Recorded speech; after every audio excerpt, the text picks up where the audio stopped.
Good evening बच्चों।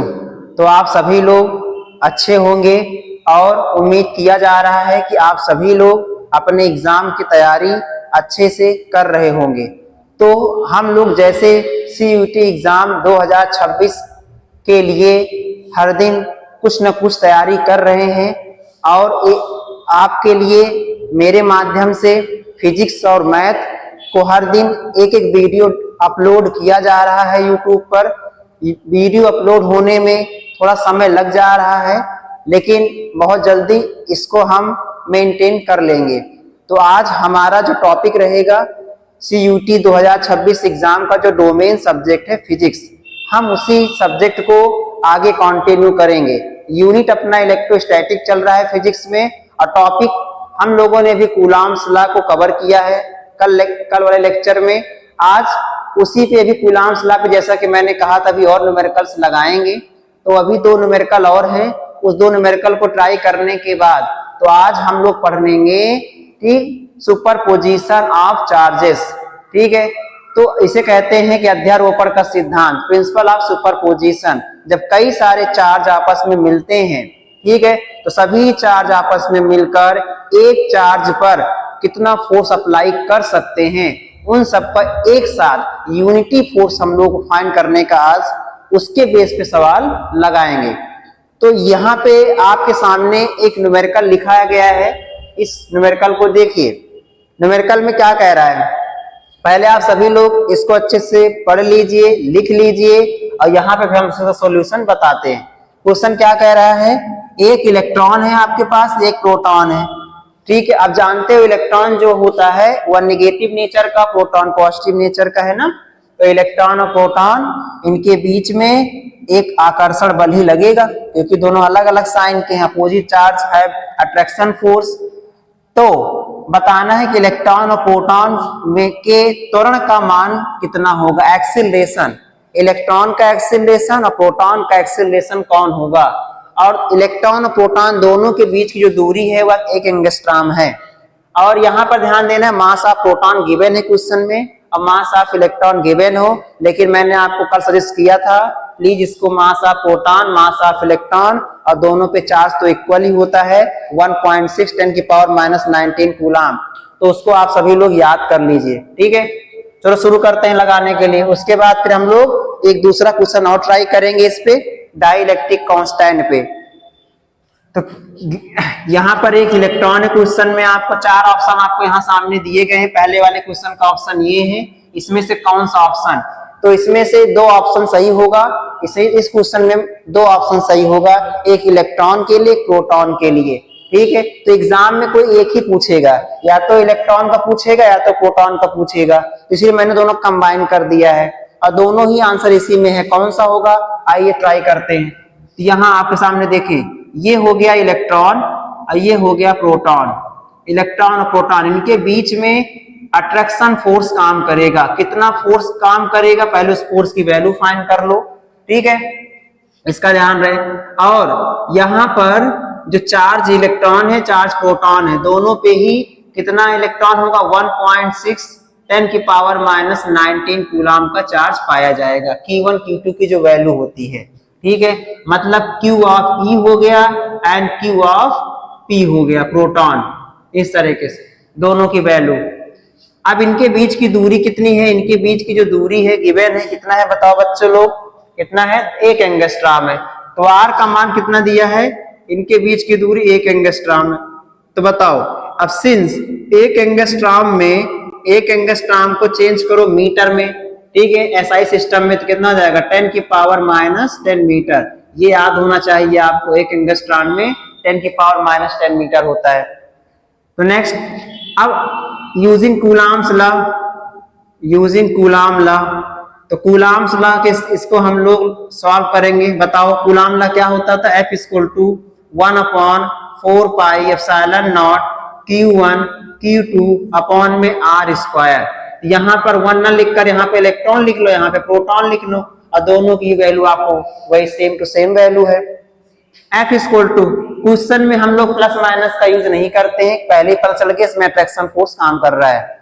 बताओ इसकी वैल्यू कितनी होती है, 9 × 10⁻⁹ हो गया और इलेक्ट्रॉन की वैल्यू 1.6 10 की पावर माइनस 19, प्रोटॉन की वैल्यू 1.6 10 की पावर माइनस 19 और आर की वैल्यू कितनी है 10 की पावर माइनस 10। ये हो गया स्क्वायर। ठीक है, अब इसको सॉल्व करते हैं। अब इसका कैलकुलेशन, जैसा कि हाँ ये वीडियो मैंने बताया था कि बायोलॉजी वाले बच्चे हो या फिजिक्स मैथ वाले बच्चे, दोनों के लिए एकदम सुटेबल है। तो लेकिन बायोलॉजी वाले बच्चों के लिए थोड़ा सा कैलकुलेशन दिक्कत करता है फिजिक्स का, मैथ वालों को भी हो जाती है कहीं ना कहीं। तो बेहतर है जितना क्वेश्चन फिजिक्स में जो न्यूमेरिकल आते हैं वो डेसिमल बेस्ड न्यूमेरिकल ज्यादा रहते हैं। ठीक है, जितना क्वेश्चन को आप ज्यादा से ज्यादा सॉल्व करेंगे उतना जल्दी से आप लगा पाएंगे। ठीक है, एक बच्चे का डाउट था कि सर इतना बड़ा बड़ा सवाल जो आप दे रहे हैं इतनी जल्दी हम कैसे करेंगे। ठीक है, सवाल तो आसानी होता है, जब हम इसको लगाते हैं तो आपको लगता है कि ये बहुत बड़ा हो गया है। नहीं, अब क्योंकि मुझे समझाना है सवाल को इसलिए थोड़ा समय मैं ले लेता हूँ। ठीक है, बाकी अगर पर्सनल मुझे लगाना होगा तो मैं बहुत जल्दी लगाऊंगा। ये कैसे होगा जल्दी, जिस इसके मतलब है क्योंकि आपके लिए फर्स्ट टाइम ये क्वेश्चन है, आप लगा नहीं पा रहे हो अभी, लेकिन अगर मैं एक बार इसको समझा दूंगा बता दूंगा तो बच्चा आप सभी लोग बहुत जल्दी लगाओगे, इससे ज्यादा लिखना नहीं पड़ेगा। ठीक है, डायरेक्टली वैल्यू पुट किए, जो कैंसिल आउट हुआ और हमेशा आप अंदाज से आंसर लगा लोगे। एक बात और बच्चा लोग, फिजिक्स में कभी कभी आंसर जो ऑप्शन में दिया रहेगा एग्जैक्ट कभी कभी मैच नहीं करता, क्योंकि सारे आंसर अप्रोक्सीमेट आते हैं लगभग। ठीक है, तो आपका आंसर और जो ऑप्शन में दिया रहेगा दोनों ऑप्शन को मिला लेना, लगभग जो उसके आसपास बैठेगा उसी को आप अंदाज से करेक्ट करिएगा और 100% सही भी रहता है। डोंट वरी, अगर आप सही मेथड का यूज किए हो तो आसपास नंबर आया है।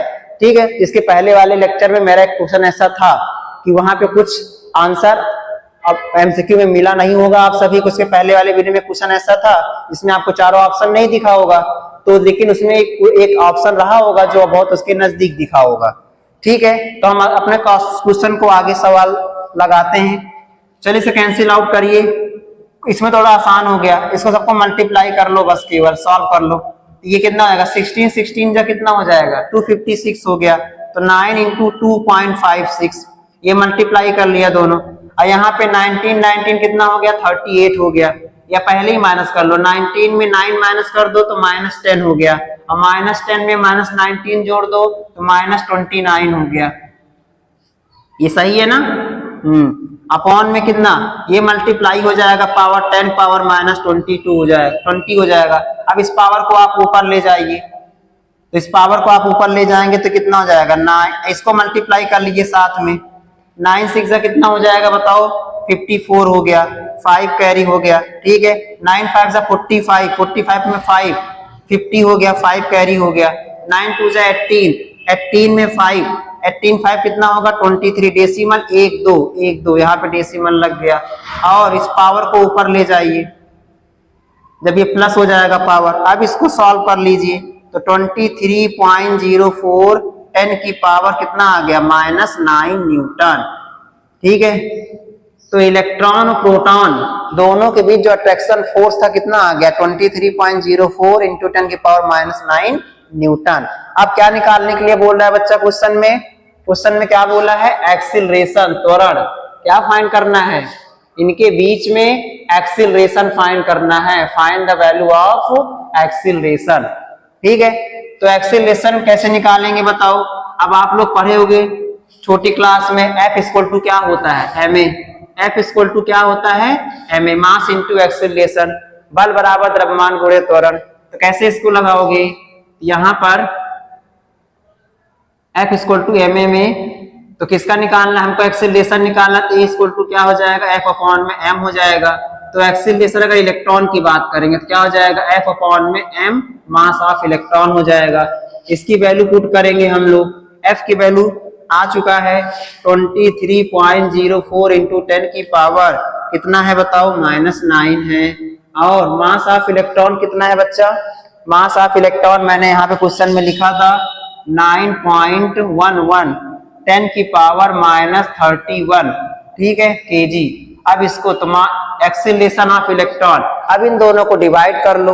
तो पहले डेसिमल को डेसिमल से हटा दो क्योंकि सेम पोजीशन पे है, तो ये डेसिमल डेसिमल से हट जाएगा, ये इससे कैंसिल आउट हो जाएगा, तो 9 11। अब ये पावर को ऊपर ले जाओ, जब ये पावर को ऊपर ले जाएंगे प्लस में हो जाएगा, ठीक है।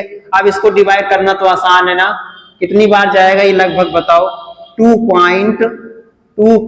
बताओ कितना आएगा, और 10 की पावर 31 में 9 माइनस कर दोगे, 31 में 9 माइनस करो, 11 में 9 2 हो जाएगा, ठीक है, 22 हो जाएगा। तो 2.10 की पावर बताओ, यहाँ पे सब इसको डिवाइड पूरा कर लीजिए और बताइए 2 पॉइंट कितना आएगा। 10 की पावर कौन सा ऑप्शन लग रहा है मुझे, इसमें कौन सा ऑप्शन जो इसके आसपास दिख रहा होगा। अब अच्छा सॉरी, -22 नहीं होगा, +22 होगा, तो कौन सा ऑप्शन, सर डी वाला ऑप्शन, ठीक है। तो 2.5 लगभग आएगा, 2.5 मीटर पर सेकेंड स्क्वायर। तो आप लोग इसको डिवाइड कर लीजिएगा, डी वाला ऑप्शन करेक्ट बैठ रहा है। कहने मतलब ये इलेक्ट्रॉन के लिए, फॉर इलेक्ट्रॉन यही ऑप्शन होगा, एक्सीलरेशन। और अगला क्या है बताओ, नेक्स्ट आता है किसके लिए, प्रोटॉन के लिए। तो प्रोटॉन की बात करेंगे, एक्सीलरेशन ऑफ प्रोटॉन। तो प्रोटॉन के लिए क्या हो जाएगा, सेम वही लगाएंगे, F अपॉन में मास ऑफ प्रोटॉन। तो बताओ F की वैल्यू कितनी है, सेम चीज 23.04, 10 की पावर फोर्स थोड़ी चेंज हो जाएगा, अपॉन में मास ऑफ प्रोटॉन कितना है अपने पास, मास ऑफ प्रोटॉन यहाँ पे बच्चा अभी बताए थे 1.67, 10 की पावर कितना है -27। तो ये कितना हो गया, ये डेसिमल डेसिमल कैंसिल आउट हो गया, तो 2304 अपॉन में 167, 10 की पावर -9, 10 की पावर ये हो जाएगा, पावर को ऊपर ले जाएंगे प्लस में। अब इसको डिवाइड कर लो, बताओ हम भी अंदाज से ही लगाएंगे। तो 167 है, 2304 है, लगभग कितने टाइम जा सकता है ये, ठीक है। 167 कितने टाइम जा सकता है, तो 167 है, अगर इसको मैं ले सकता हूँ 10 बार से ज्यादा ही जा रहा है, क्योंकि 16 70 10 बार तो हो जाएगा, और कई बार जाएगा। तो यहाँ पे कितना हो सकता है बताइए, इसको खुद से डिवाइड करिए, लगभग ये जाएगा, अगर इसको मैं कर लेता हूं तो 167, तो अपना बचपन वाला रूल लगाते हैं, जल्दी हो जाएगा। 167, 10 में 7 गए 3 हो गया, और 12 में 6 गए 6 हो गया, और ये 4। अभी कितनी बार जाएगा ये, 5 बार कि 2 बार कि 3 बार, चलो 4 बार, 3 बार कर लेते हैं, 4 बार ले सकते हैं, 4 बार। ऑप्शन को देखते रहिए, हो जाएगा, 4 बार करते हैं इसको, कितना जाएगा ये, 4 7 28, 2 4 6 24, 1 25, 2 4 1 4 2 6, हाँ सर, मतलब अप्रोक्सीमेट 4 बार जा रहा है। तो लगभग इसका जो आंसर आएगा 14 इंटू 10 की पावर कितना आ रहा है बताओ, 27 में 9 घटा दो, 17 में से 9 के 8, 18 प्लस 18। तो बताइए, अब इसको डेसिमल में चेंज कर लो। ये अभी ध्यान देना बच्चा लोग, ये अप्रोक्सीमेट है, ये लगभग है, आप एग्जैक्ट इसको डिवाइड कर लो, ठीक है। जब एग्जैक्ट डिवाइड करोगे तो बताओ किसके नजदीक आ रहा है समथिंग, ये बताओ बच्चा लोग, कौन सा ऑप्शन सही होगा इसमें से, ये बी वाला ऑप्शन ना, हाँ सर। अगर इसको हम डेसिमल में चेंज कर देंगे प्रोटॉन को, तो 1.4, 10 की पावर कितना हो जाएगा ये, 10 की पावर 19 मीटर पर सेकेंड स्क्वायर। तो कौन सा ऑप्शन सही होगा, तो फॉर द प्रोटॉन, तो फॉर जो प्रोटॉन हो जाएगा ये वाला ऑप्शन, एक्सीलरेशन, सेकेंड वाला ऑप्शन। तो आपके एग्जाम में एक ही पूछेगा, चाहे प्रोटॉन का चाहे इलेक्ट्रॉन का, ठीक बच्चा लोग।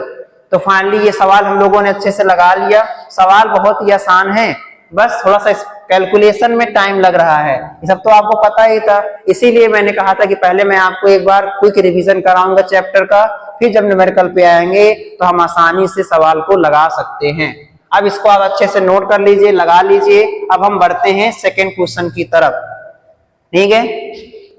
तो सेकेंड क्वेश्चन पढ़िए, बताइए क्या कह रहा है सेकेंड क्वेश्चन, और आप लोग इसको ट्राई करिए।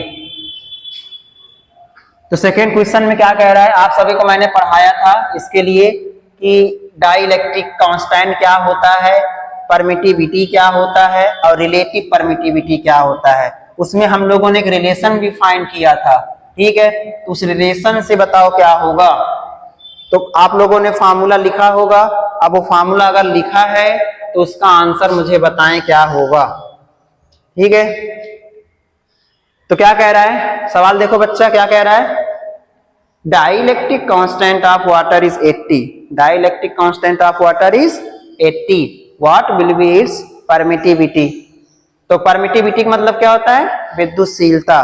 ठीक है, हर माध्यम की अलग अलग कैपेसिटी होती है चार्ज को ग्रहण करने की, या तो चार्ज लेगा या तो चार्ज देगा, तो सबकी अलग अलग पावर होती है, अलग अलग कैपेसिटी होता है। वो कौन डिसाइड करता है? आपका परमिटिविटी, विद्युतशीलता डिसाइड करता है। जैसे पानी का परावैद्युतांक कितना होता है? 80। तो परावैद्युतांक डाइलेक्ट्रिक कांस्टेंट किससे डिनोट करते हैं हम लोग? के से। के से। और इसको आप सभी लोग याद भी कर लीजिए कि पानी का परावैद्युतांक कितना होता है? के 80 होता है। और एयर कितना होता है? एयर का होता है 1.004 समथिंग, मतलब लगभग 1 होता है। एयर का कितना होता है? के की value 1। Constant of water is 80. What will be it's permittivity? मतलब मीडियम की बात कर रहा है। ठीक है, मीडियम की परमिटिविटी किससे दिखाते थे बताओ? एप्सिलॉन नॉट से नहीं, लेकिन ये वैक्यूम के लिए था। ये बता रहा है कि एप्सिलॉन रिलेटिव की बात करेगा, मीडियम। इसको हम लोग, ठीक है, इसको मीडियम। अब एक फॉर्म, इसका मतलब एप्सिलॉन की वैल्यू निकालना है। ठीक है, तो बताओ, सिंस एप्सिलॉन इक्वल टू क्या होता था? एप्सिलॉन नॉट के, पढ़े थे ना? Epsilon equal to epsilon not K. अब एप्सिलॉन नॉट की वैल्यू आपको पता होना चाहिए। बताओ कितना होता है? मुझे तो नहीं याद है कितनी वैल्यू होती है इसकी बच्चा लोग। 8.85 10 की पावर कितनी होती है? बताइए एप्सिलॉन नॉट की वैल्यू। 10 की पावर माइनस, मुझे एग्जैक्ट, मैंने आपको पूरा इसका चार्ट लिखवाया था ना, कितना होता है एप्सिलॉन नॉट की वैल्यू? 8.85 10 की पावर माइनस 12, 10 की पावर माइनस 12। और के की वैल्यू कितना है बताओ? 80 हो गया। तो इसको सॉल्व करो, कितना हो जाएगा? ये 8.85, और ये कितना हो जाएगा? इसको मल्टीप्लाई कर लो, 8.85 को 80 में मल्टीप्लाई कर लो तो कितना आएगा? तो 8.85 मल्टीप्लाई 80, तो करो मल्टीप्लाई। 8.85 मल्टीप्लाई 80 कितना हो जाएगा? ये 8 पंचे 40, 4 हो गया। 8 इटाए 64, 64 4 कितना हो जाएगा? 68, 6 8 इटाए 64, 64 में 6 जोड़ देंगे 70, और डेसिमल लगा देंगे 2 डिजिट पे, यहाँ पे लगा दिए। ठीक है, तो कितना आ गया? 708.00 10 की पावर माइनस 12 आ गया। अब इसको सॉल्व कर लो, तो कौन सा ऑप्शन लग रहा है भैया आसपास? कौन सा ऑप्शन सही है? पहला वाला कि दूसरा वाला कि तीसरा वाला? इसको, हाँ, तो हमने कहा था डेसिमल को हमेशा सिंगल डिजिट पे लगाते हैं, तो इसको सिंगल डिजिट पे लगाएंगे 7.08, तो 10 की पावर कितना हो जाएगा? जब ये डेसिमल को आगे बढ़ा दोगे तो पावर क्या आ जाएगा बताओ? कम हो जाएगा, 10 की पावर माइनस 10 हो जाएगा। ठीक है, और इसका जो यूनिट हो जाएगा कूलम स्क्वायर पर न्यूटन मीटर स्क्वायर, इसका यूनिट हो जाएगा। इस तरीके से कौन सा ऑप्शन सही है बताओ बच्चा? बी वाला ऑप्शन। तो सवाल तो आसानी है, बस वही थोड़ा सा मल्टीप्लाई में ही समय लग जाता है, वो जब सवाल बहुत सारे लगाओगे तो हो जाएगा, इतना कुछ है नहीं। ठीक है, तो 7.08 10 की पावर माइनस 10, तो कौन सा ऑप्शन सही है? सेकेंड वाला ऑप्शन सही है। ठीक है, इस तरीके से हम लोगों ने पूरा कूलम्स लॉ पे एक सवाल लगा लिया है। एक फार्मूला और आया था अगर आपको याद हो, K इक्वल टू, मैंने बताया था F अपॉन M, अरे FM, मतलब ये मीडियम के लिए ये वैक्यूम का फोर्स और मीडियम का फोर्स का रेशियो क्या होता है? डाइलेक्ट्रिक कांस्टेंट के बराबर होता है। इस पे भी एक क्वेश्चन ट्राई कर लेते हैं। ठीक है, क्योंकि एग्जाम में कौन सा क्वेश्चन आए किसी को पता तो है नहीं, तैयारी पूरा होना चाहिए अभी अच्छे से कॉन्सेप्ट के साथ, जिससे कि क्वेश्चन कहीं से भी आएगा हम उसको अटेम्प्ट कर सकते हैं। ठीक है, तो मैं क्वेश्चन को लिखता हूं, उसके बाद फिर आगे सॉल्व करता हूं। ठीक है,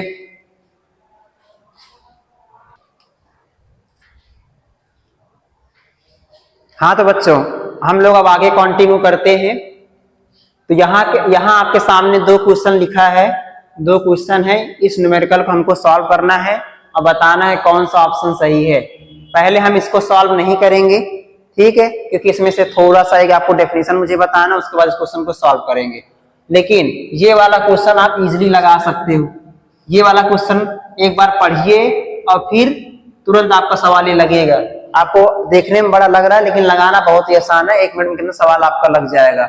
सवाल क्या कह रहा है? इक्वल मैग्नीट्यूड के 2 चार्ज पॉइंट हैं, ठीक है, पॉइंट चार्ज हैं, जो दोनों के बीच में कितना फोर्स लग रहा है, 8 न्यूटन का फोर्स।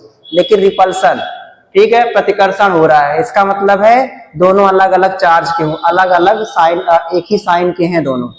जब इन्हें वायु में 1 मीटर की दूरी पर रखा गया, अगर दोनों चार्ज को एयर में रख दिया जाता है, ठीक है, एयर के लिए के की वैल्यू 1 होती है और वाटर के लिए इसे कहते हैं डाई इलेक्ट्रिक कांस्टेंट, परावैद्युतांक। एयर का वैल्यू 1 होता है और वाटर की वैल्यू 80 होती है, 80।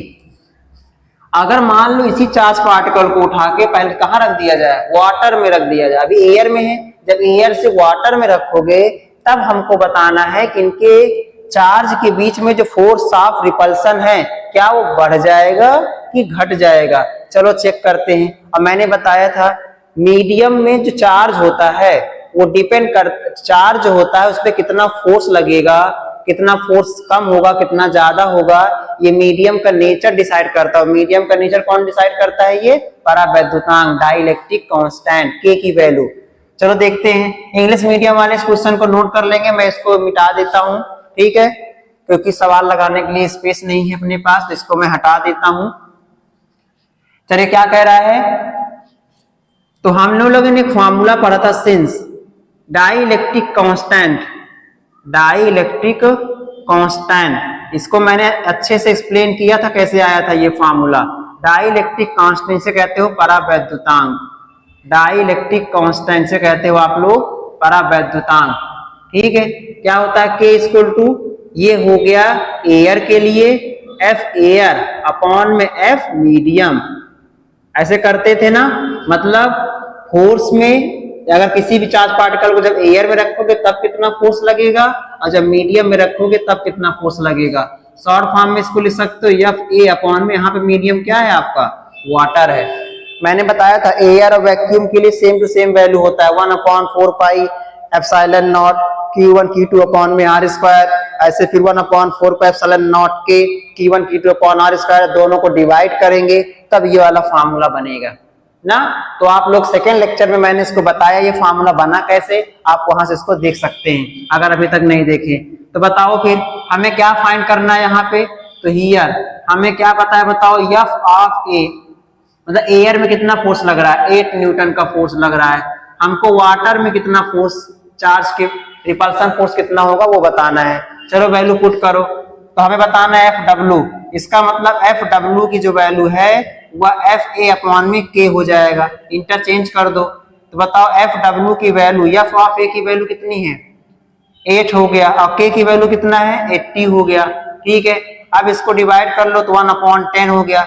अब इसको डिवाइड करो कितना आएगा बताओ, 0.1 न्यूटन।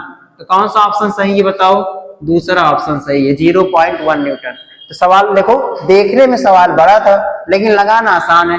लेकिन वो इसीलिए कहा जाता है जब आपका कॉन्सेप्ट क्लियर रहेगा, फॉर्मूला दिमाग में चलेगा, घूमेगा तभी, ठीक है। तो इसीलिए मैं हर सवाल लगाने के पहले आपको थोड़ा टॉपिक क्लियर कर रहा हूँ, वो फार्मूला बता देता हूँ, उस फार्मूले को नोट करते रहें और जब जब न्यूमेरिकल आए तो फार्मूले को पास में रखे रहें, ठीक है। और जितना क्वेश्चन लगाएंगे तभी फार्मूला, ऐसे फार्मूला रटोगे तो नहीं याद होगा, जब क्वेश्चन लगाते रहोगे तो फार्मूला भी याद होता रहेगा, ठीक है। अब आप सभी लोग इस क्वेश्चन को ट्राई करिए। लेकिन आप सभी से अगर मैं पूछूं, पढ़े होंगे क्लास 12th में बोर्ड एग्जाम के दौरान, क्वेश्चन बहुत बार एग्जाम में आता भी है, ठीक है, vector form of Coulomb's law, vector form of Coulomb's law वो क्या होता था। तो ये सवाल उसी फॉर्म पे है, ठीक है।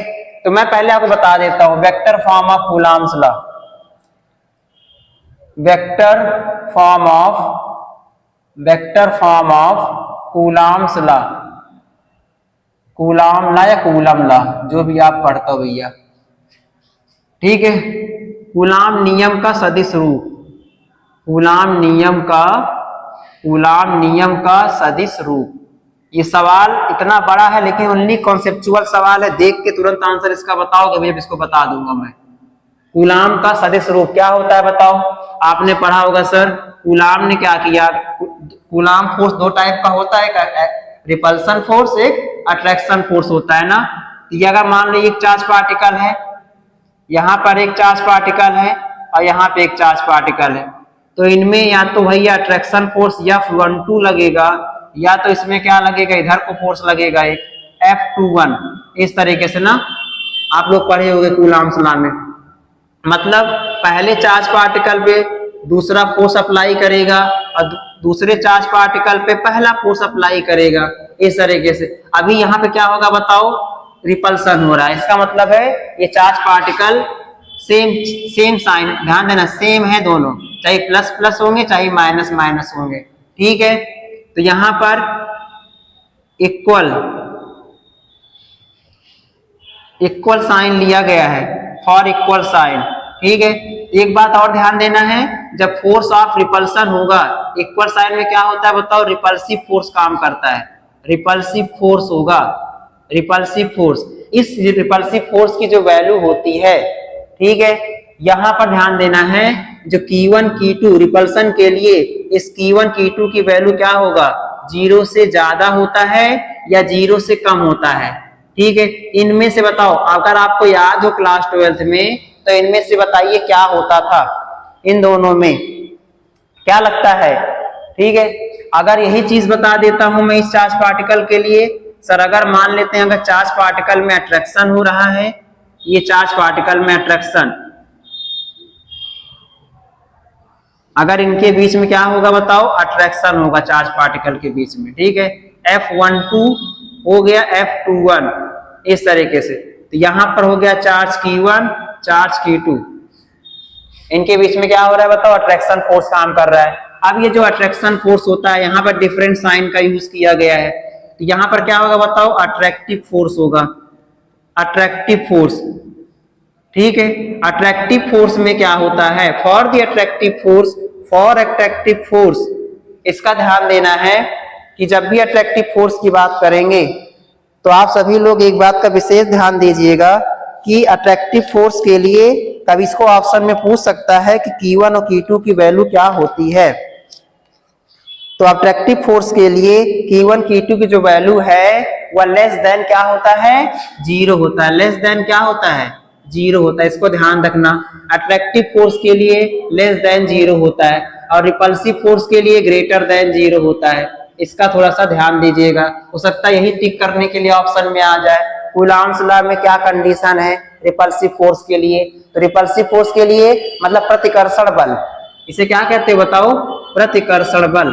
प्रतिकर्षण के लिए आवेशों का जो गुणनफल है, आवेशों का गुणनफल क्या होना चाहिए, 0 से बड़ा होना चाहिए। और आकर्षण बल के लिए, आकर्षण बल के लिए कूलाम, ठीक है, कूलाम बल का जो मान है, ठीक है, यहाँ पर जो आवेशों का जो गुणनफल का जो मान है वह 0 से छोटा होना चाहिए, मतलब निगेटिव में आना चाहिए ना वैल्यू, इसमें वैल्यू निगेटिव में जाएगा। सर ये कैसे डिसाइड करते हो, देखो जब भी किसी प्लस को माइनस से मल्टीप्लाई करोगे, जब भी किसी प्लस को माइनस से मल्टीप्लाई करोगे तो हमेशा आंसर किस में आएगा, माइनस। और माइनस क्या होता है बताओ, 0 से छोटा होता है, ऐसे याद रख लो, कॉन्सेप्ट क्लियर कर लो। और जब भी सेम साइन, अगर हम प्लस को प्लस से मल्टीप्लाई करेंगे, प्लस नंबर को प्लस नंबर से, तो प्लस में ही आएगा। और प्लस का मतलब क्या होता है, 0 से बड़ा। या माइनस को जब माइनस से मल्टीप्लाई करोगे तो प्लस होगा, इसका क्या मतलब होता है बताओ, ये भी तो 0 से बड़ा होता है, इसीलिए कहा जाता है। ये दोनों किसको शोन करता है बताओ, ये दिखाता है रिपल्सन को दिखाता है। सेम साइन हमेशा किसको दिखाता है, रिपल्सन को। और अपोजिट साइन किसको दिखाता है हमेशा बताओ, अट्रैक्शन को दिखाता है। ये आपका भैया 5 नंबर पक्का है, इस पे क्वेश्चन पूछता है। एक क्वेश्चन तो 100% है इस टॉपिक पे, कूलाम के वेक्टर फॉर्म पे क्वेश्चन रहता है। और एक बात, जितना फोर्स चार्ज फर्स्ट वाला सेकंड पे लगाएगा उतना ही फोर्स सेकंड वाला फर्स्ट पे लगाता है, इसका ध्यान रखिएगा। F, इसका मतलब F21 F12 दोनों का magnitude, charge of magnitude by Q1 and Q2, यहां पर ध्यान देना, F21 की जो वैल्यू है वह किसके इक्वल होता है बताओ, F12 के इक्वल होता है। लेकिन दोनों का डायरेक्शन अलग अलग है, ठीक है, लेकिन दोनों का क्या होगा, अपोजिट रहेगा। डायरेक्शन कैसा रहेगा, अपोजिट रहेगा। तो इसका मतलब सर टोटल मैग्नीट्यूड क्या हो जाएगा, टोटल मैग्नीट्यूड ऑफ फोर्स क्या हो जाता है बताओ, हमेशा 0 हो जाता है। तभी से कहते हैं सेंट्रल फोर्स। इस तरीके से F21 प्लस F12 की वैल्यू क्या होती है 0। और ये बताओ क्या शो कर रहा है, ये फोर्स तो इक्वल है लेकिन माइनस क्या शो करता है कि डायरेक्शन अलग है दोनों का, बस अपोजिट डायरेक्शन रहेगा। इसे कहते हैं, बताओ कौन सा, एक्शन एंड रिएक्शन, मतलब इसे कहते हैं Newton third law. Newton third law इसको पूछ सकता है, ठीक है। कूलाम्ब का जो वेक्टर फॉर्म है किसके समरूप है बताओ, ये न्यूटन थर्ड लॉ के, एक्शन एंड रिएक्शन, क्रिया और प्रतिक्रिया बल पर आधारित है। मतलब पहला चार्ज दूसरे चार्ज पर जितना फोर्स लगाएगा और दूसरा चार्ज पहले चार्ज पर जितना फोर्स लगाएगा, दोनों मैग्नीट्यूड में पावर में सेम ही रहेंगे, बस डायरेक्शन अलग अलग रहेगा। एक इधर से आ रहा है, एक इधर से आ रहा है, डायरेक्शन तो अलग अलग हो ही गया। ओके, आई होप कि आप इसको वेक्टर फॉर्म अच्छे से समझ गए हो ना। अब फाइनली अब ये सवाल हम इसको ट्राई कर सकते हैं, इस सवाल को लगाने का। अब बताओ इस सवाल में क्या कह रहा है। अब सवाल को सब लोग पहले पढ़िए, सवाल को अच्छे से दोनों, उसके बाद फिर हम इसको सॉल्व करते हैं।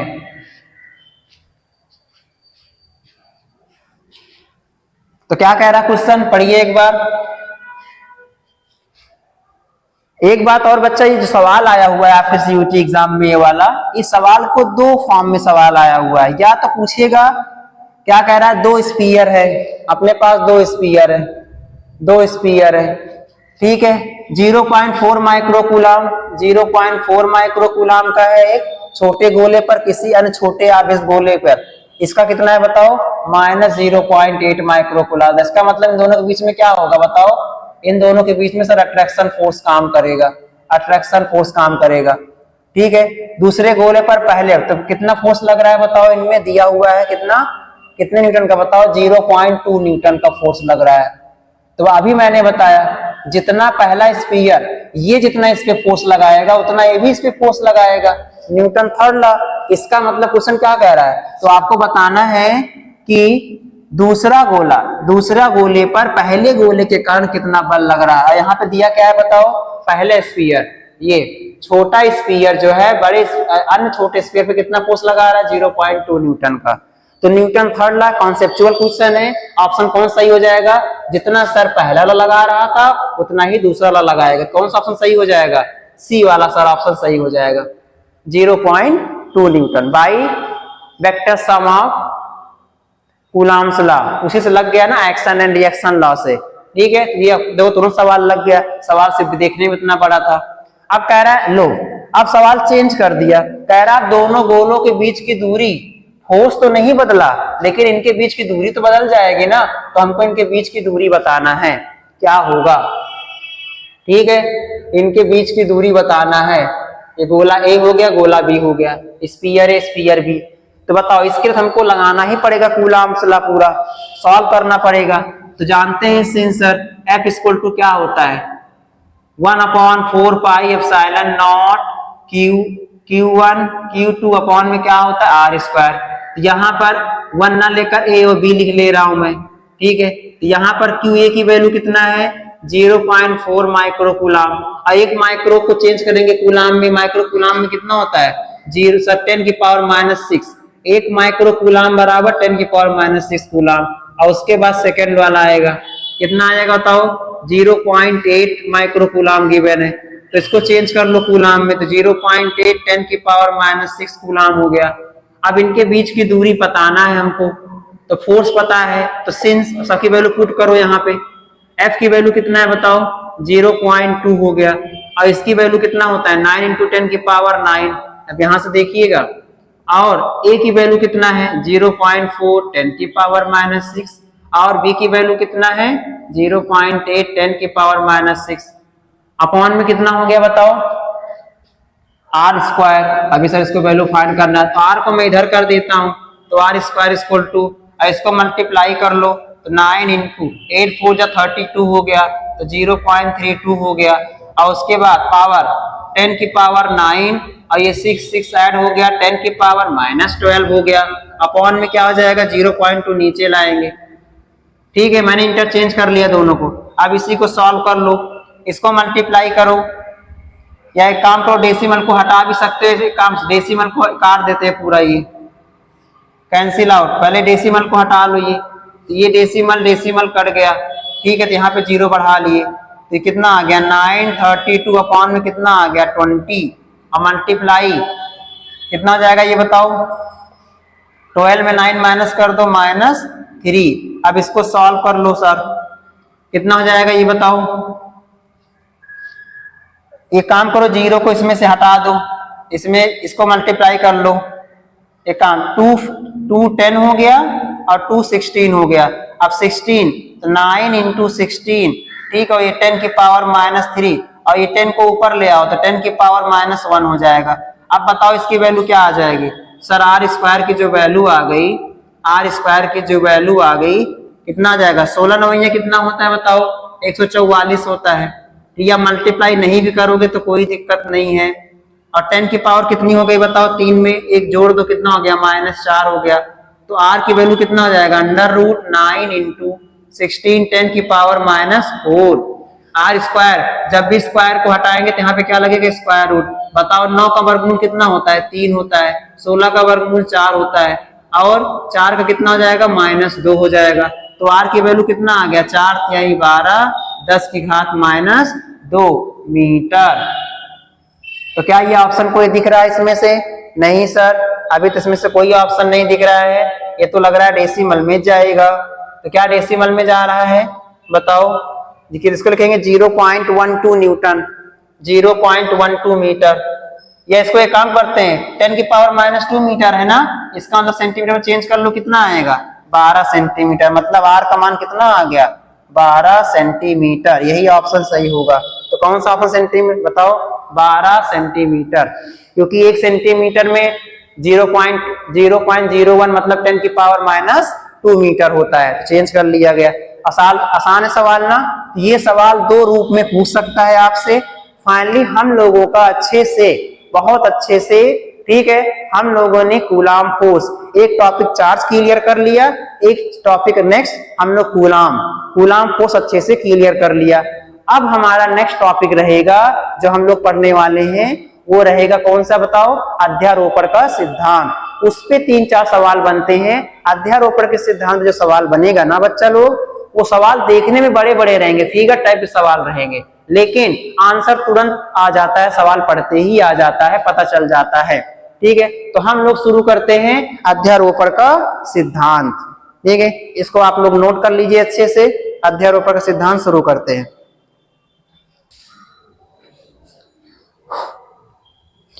हाँ तो बच्चों, अब हम लोग शुरू करने वाले हैं force among many charges, principle of superposition.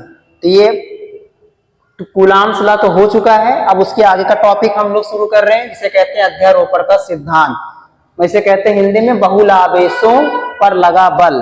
ठीक है, इसका मतलब हो जाता है कि सभी, अगर मान लो कि किसी भी मीडियम में बहुत सारे चार्ज पार्टिकल हैं और सभी चार्ज पार्टिकल मिलकर केवल एक पार्टिकल पर सब लोग अपना फोर्स लगा रहे हैं, चाहे अट्रैक्शन फोर्स हो चाहे रिपल्सन फोर्स हो, तब उसे कहते हैं क्या अध्यारोपण का सिद्धांत या सुपरपोजिशन कहते हैं। मतलब कहने का है मैं अकेला बंदा, ठीक है, मैं भी आपके सामने अकेला हूं, अब मैं एक चार्ज पार्टिकल हूं, ठीक है, तो अगर मुझ पे आप सब जितने लोग मुझे देख रहे हो, आप सब लोग मिलकर आओ मुझे खूब मारो, मुझ पर अपना फोर्स अप्लाई करो इस तरीके से। तो क्या लगता है कुछ लोग सब, क्या मैं अगर लड़के हैं या लड़कियां हैं, चलो कहा जाएगा अगर लड़के लोग मुझे मार रहे हैं तो मैं कहूंगा ये तो आप लोग रिपल्सन फोर्स लगा रहे हो, ठीक है, प्रतिकर्षण बल लगा रहे हो। लेकिन अगर आप लड़कियां मुझे बहुत मार रही हैं तो मैं कहूंगा अरे आप लोग तो मेरे ऊपर अट्रैक्शन फोर्स लगा रहे हो। इसी वजह से कहने का मतलब है, क्लियर हो गया सर, कि सुपरपोजिशन, प्रिंसिपल ऑफ सुपरपोजिशन में, अध्यारोपण के सिद्धांत में जो फोर्स होता है वो प्लस भी, जो चार्ज पार्टिकल हो सकता है वो प्लस में भी हो सकता है और माइनस में भी हो सकता है। तो सभी प्लस माइनस मिलकर, ठीक है, ये 5 चार्ज हो गए, ठीक है, ये 5 चार्ज एक चार्ज पे मिलकर अपना फोर्स अप्लाई करेंगे। लेकिन एक बात और ध्यान देना है, प्रिंसिपल ऑफ सुपरपोजिशन में सपोज करो ये 5 चार्ज हैं आपके पास, Q1 Q2 Q3 Q4 और Q5, 5 चार्ज हैं और ये एक चार्ज है, इसका नाम देते हैं Q, ठीक है। अब इसमें से सपोज करो केवल यही चार्ज इस पे अपना फोर्स अप्लाई कर रहा है, तो ये जब अपना फोर्स इस पे अप्लाई करेगा ना एक चार्ज केवल, तो बाकी जो चार्ज होते हैं वो इन दोनों के बीच जो लगा फोर्स होगा, इनकी वैल्यू को ना तो घटाएंगे ना तो बढ़ाएंगे। कहने मतलब ये है साथ में सब भले हैं, लेकिन दो चार्ज पार्टिकल के बीच में अदर चार्ज पार्टिकल के होने से दोनों चार्ज पार्टिकल के बीच का फोर्स में ना तो घटेगा ना तो बढ़ेगा, ये इसमें कंडीशन रहेगा। ठीक है, जैसे फॉर एग्जांपल आप देखे होंगे जब दो लोग मारपीट कर रहे हैं, ठीक है, तो जब दो लोग मारपीट कर रहे हैं, झगड़ाई कर रहे हैं, तो उनके आसपास के जो और लोग होते हैं वो सिर्फ देख रहे होते हैं ना, वो थोड़ी आके अपना फोर्स वहां पे अपना अप्लाई करते हैं। समझ में? सेम ऐसे ये सारे पार्टिकल चारों इनको देखेंगे कितना फोर्स इनके बीच में अप्लाई हो रहा है। तो आई होप आपको ये अध्यारोपण का सिद्धांत समझ में आ गया कि सर अगर किसी भी माध्यम में बहुत सारे चार्ज पार्टिकल पाए जाएंगे तो अलग अलग चार्ज पार्टिकल मिलकर किसी एक चार्ज पार्टिकल पर जो फोर्स लगाएंगे उनके वेक्टर सम के बराबर होगा। किसके बराबर होगा? वेक्टर सम के। मैं डायग्राम समझा देता हूं। सपोज करो ये एक मीडियम था जिसमें एक चार्ज पार्टिकल क्या है? क्यू है, और इस पर कई सारे चार्ज पार्टिकल जो हैं अपना फोर्स लगा रहे हैं इस तरीके से। कई सारे चार्ज पार्टिकल, सपोज करो ये Q1 था, ये Q2 था, ये Q3, ये Q4, ये Q5, ये Q6। ठीक है, मैं 3 को माइनस में ले लेता हूं और 3 को प्लस में ले लेता हूं, और ये सब मिलकर एक एक कर मेरे इस चार्ज पार्टिकल Q पे फोर्स अप्लाई कर रहे हैं। तो वही हो गया ना कूलॉम्स लॉ से। सर ये Q1 हो गया, Q2 हो गया, इनके बीच का डिस्टेंस भी होगा कुछ, वही है। तो हर एक सवाल में आपको इनका डिस्टेंस या तो दिया रहेगा या तो फाइंड करना होगा। ठीक है, तो अगर बताया कि इस चार्ज पर, इस सेंटर वाले चार्ज पर टोटल फोर्स कितना अप्लाई हुआ, तो टोटल फोर्स ठीक ऑन चार्ज Q क्या लगेगा बताओ? FQ कितना लगेगा बताओ? इन सभी के जितना इनका फोर्स इस पे अप्लाई जो हो रहा है, सेकेंड वाला, थर्ड वाला, 4 वाला, 5 वाला, 6 वाला, ऐसे सपोज करो इस पर कुल कितने फोर्स लग रहे हैं?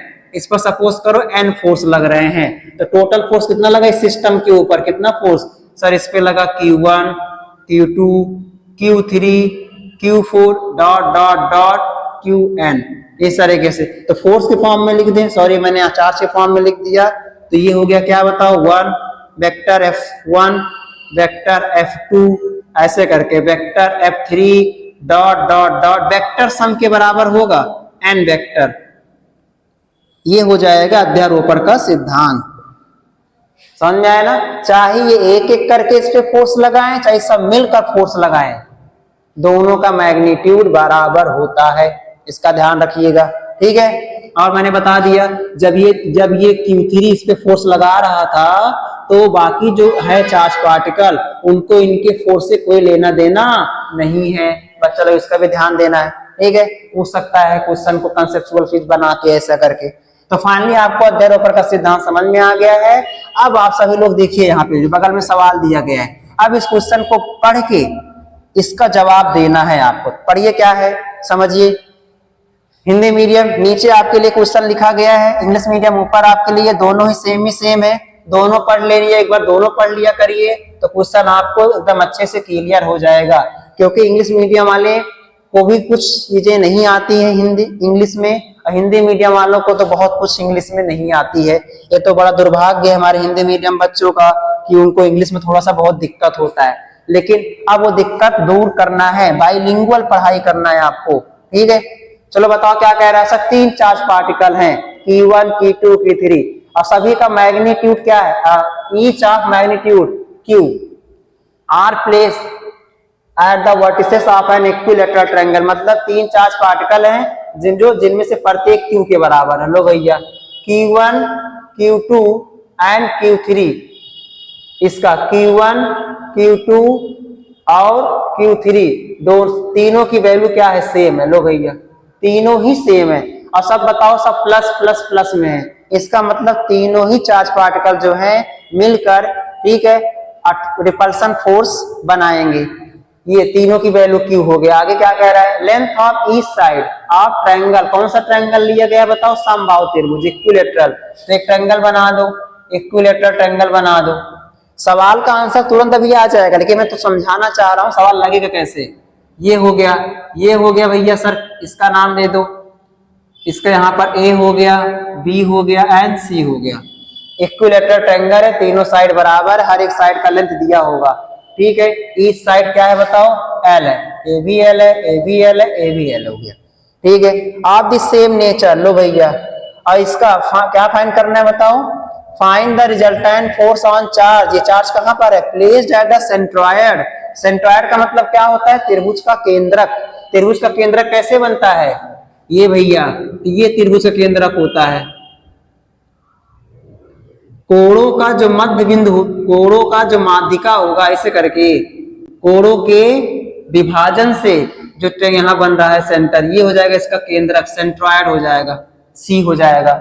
हमको बताना है इस सी पर मिलकर ये क्यू ए कितना लगा रहा है इससे फोर्स, क्यू बी कितना लगा रहा है और क्यू सी कितना फोर्स अप्लाई कर रहा है, इस तरीके से यही बताना है ना। तो बताना है रिजल्टेंट फोर्स, टोटल फोर्स कितना लगेगा इस सी पे। तो क्यू ऑफ सेंट्रॉयड का नाम दे देते हैं हम लोग, क्या नाम दे देते हैं इसको, नाम हम लोग ओ नाम देते हैं। तो Q force on Q O, ये हमको फाइंड करना है। सेंटर पे कुल कितना फोर्स लग रहा है ये हमको बताना है। कौन कौन से ऑप्शन है सर, 0 फोर्स लग रहा है कि 1 न्यूटन की 2 न्यूटन की 3 न्यूटन, ये आपके सामने 4 ऑप्शन दिया है।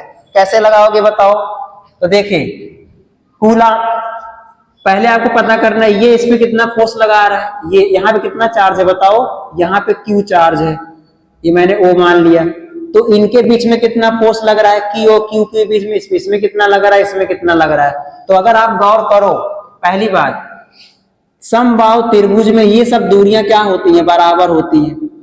ये मतलब ओ ए, ओ बी, ओ सी, ये तीनों दूरियां क्या होती हैं, बराबर। इसका मतलब सर दूरी तो नहीं बदला। अब कूलम फोर्स क्या होता है, 1/4 pi epsilon not Q1 Q2 upon में R स्क्वायर। तो कहने का मतलब है इनके बीच जब फोर्स जो लगेगा, इनके बीच जो फोर्स लगेगा, इनके बीच जो फोर्स लगेगा, तीनों का फोर्स में R तो बदल नहीं रहा है। और क्या बताओ, और तीनों में चार्ज भी सर कॉमन है। इसका मतलब हर एक फोर्स कितना लगेगा, इसकी वैल्यू तो आपको पता ही है, पहले से ही पता है इसकी वैल्यू क्या होता है। तो बताओ इसकी वैल्यू क्या हो जाएगा, 1/4 pi epsilon not Q square upon में Q1 की वैल्यू भी Q है, Q2 की वैल्यू भी Q है, ये हो जाएगा। यहाँ पे फोर्स, यहाँ पे फोर्स, यहाँ पे फोर्स, ठीक है। तीनों इतना इतना फोर्स अलग अलग करके अप्लाई करेंगे। अब इसी को आप 3 बार जब जोड़ोगे, 3 बार ऐड करना है, लेकिन ध्यान देना कौन सा फोर्स होगा, सब प्लस प्लस में है ना, तो इसका डायरेक्शन कहाँ होगा बताओ सर, इसका डायरेक्शन हो जाएगा नीचे की ओर। इसका डायरेक्शन कहाँ होगा बताओ सर, इसका डायरेक्शन हो जाएगा बाहर की ओर। ऐसे यहाँ पर क्या हो जाएगा बताओ, ऐसे इसका डायरेक्शन कहाँ हो जाएगा, बाहर की ओर, क्योंकि सब रिपल्सन होगा ना यहाँ पर। और एक फोर्स लगेगा इनके बीच में, जो एक फोर्स लगा इन दोनों का रिजल्टेंट, ये जो फोर्स है, ठीक है, ये जो एफ बी लगा है और जो एफ सी लगा है, इन दोनों का जो रिजल्टेंट फोर्स होगा यहाँ पे काम करेगा, ऊपर की ओर काम करता है। इसका ध्यान देना, वेक्टर में पढ़े होगा रिजल्टेंट फोर्स, तो इनका रिजल्टेंट फोर्स तो क्या करेगा, इनका जो रिजल्टेंट फोर्स है, इन तीनों के अलग अलग फोर्स जो निकाले हो आप तीनों का, ठीक है, यही फोर्स किसका होगा बताओ, एफ ए का होगा। यही फोर्स किसका होगा, एफ बी का होगा। यही फोर्स किसका होगा, एफ सी का होगा। तो आप देखोगे क्या कि जब इनका रिजल्टेंट फोर्स निकालोगे, ये वाला जो फोर्स होगा रिजल्टेंट फोर्स, इतना ही वो भी आएगा। तो यहाँ पर ध्यान, तीनों का जो फोर्स है, अब यहाँ पे डायरेक्शन अलग अलग है। डायरेक्शन क्या है दोनों का, ऊपर नीचे, इन दोनों को मिला के एक नया फोर्स ये वाला बनेगा। और जब इनका जो फोर्स बनेगा, इसे कहेंगे रिजल्टेंट फोर्स, इसे कहेंगे एफ आर, रिजल्टेंट परिणामी बल।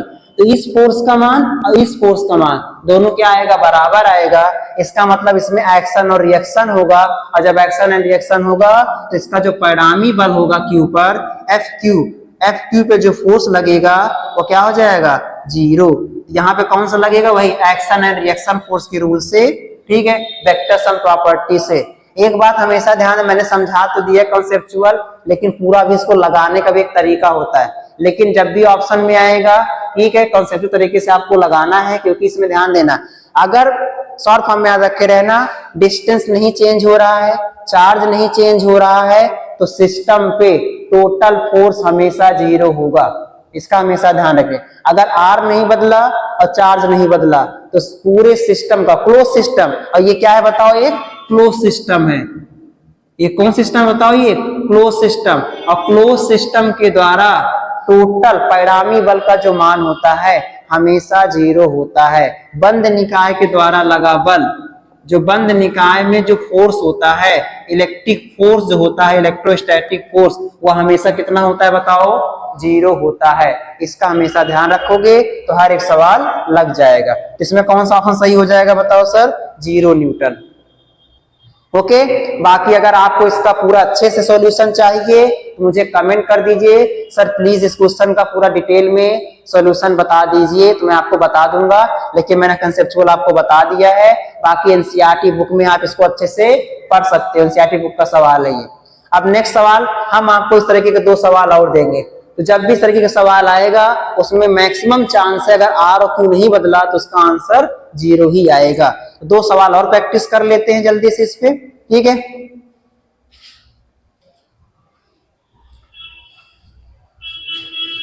हाँ तो बच्चों, ये रहा आपके सामने 2 सवाल और अध्यारोपण के सिद्धांत पर। क्या कह रहा है देखिए, दोनों सवाल पढ़िए, बताइए कौन सा ऑप्शन सही होगा इसमें से।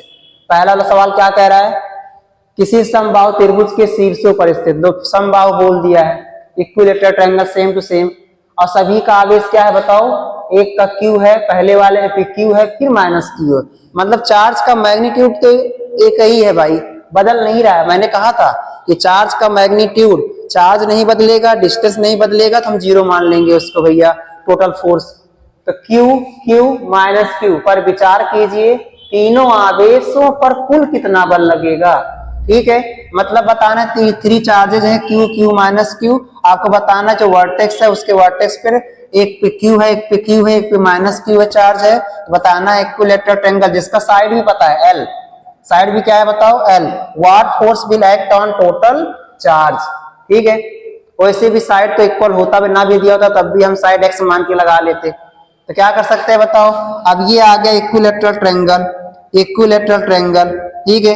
अब यहाँ पर जो फोर्स एक काम करेगा, एक चार्ज पार्टिकल यहाँ पर ये क्यू हो गया, और एक मान लेते हैं क्यू, एक हो गया माइनस क्यू हो गया, ठीक है। तो माइनस क्यू ये प्लस में है, ये प्लस में है, तो इनके बीच में अट्रैक्शन फोर्स काम करेगा, इनके बीच में भी अट्रैक्शन फोर्स काम करेगा, और इनके बीच में रिपल्सन फोर्स काम करेगा।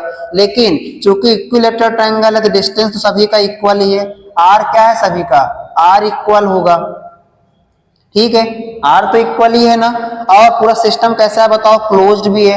और पूरा सिस्टम कैसा है बताओ, क्लोज है। अगर पूरा सिस्टम भी क्लोज है, चार्ज भी इक्वल है, ठीक है, और चार्ज भी आपस में इक्वल है, चार्ज भी इक्वल है, ठीक है, चार्ज भी इक्वल है, इस तरीके से।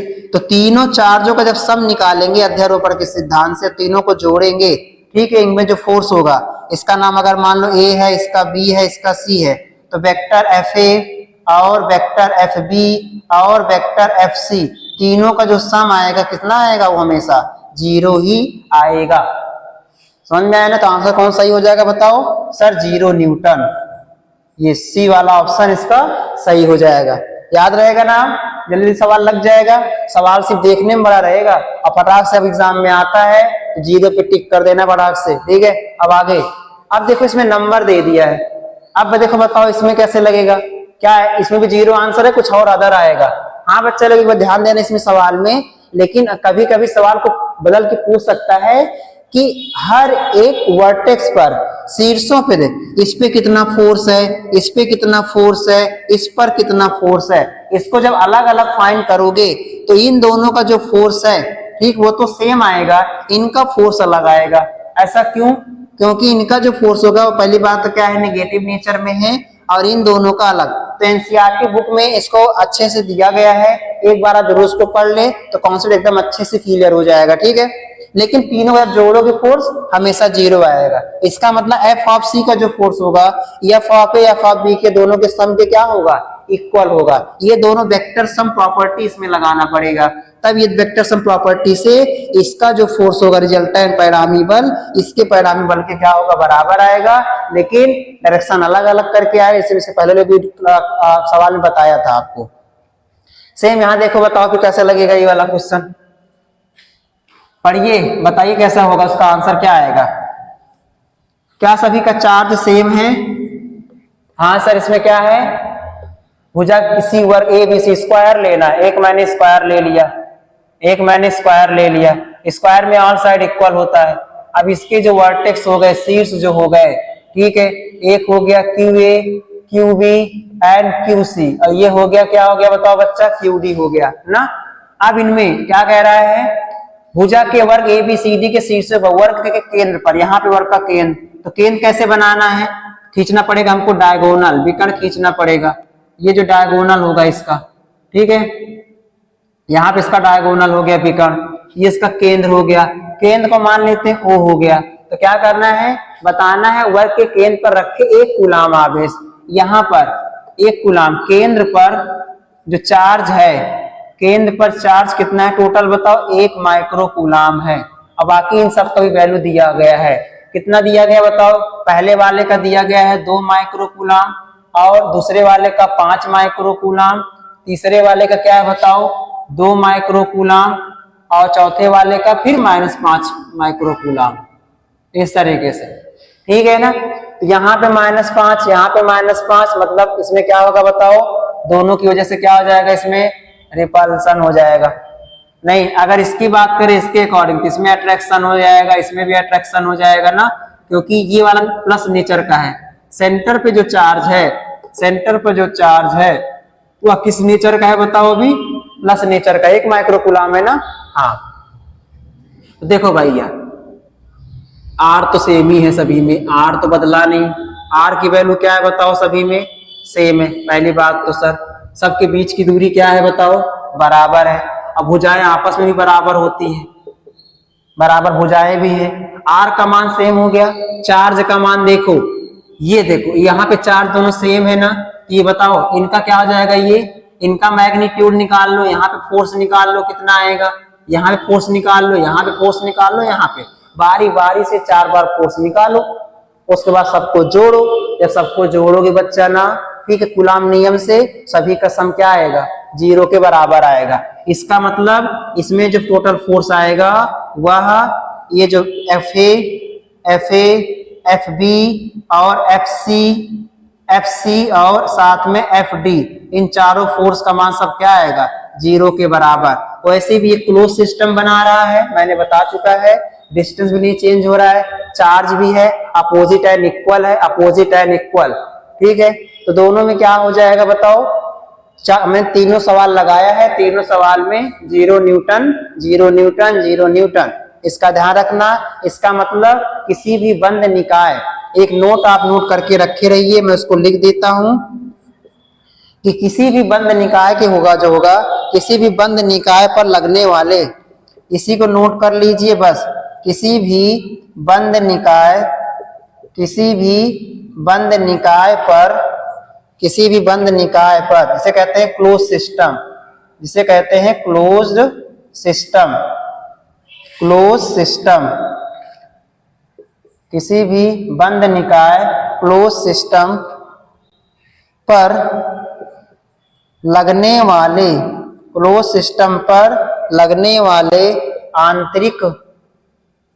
आंतरिक बलों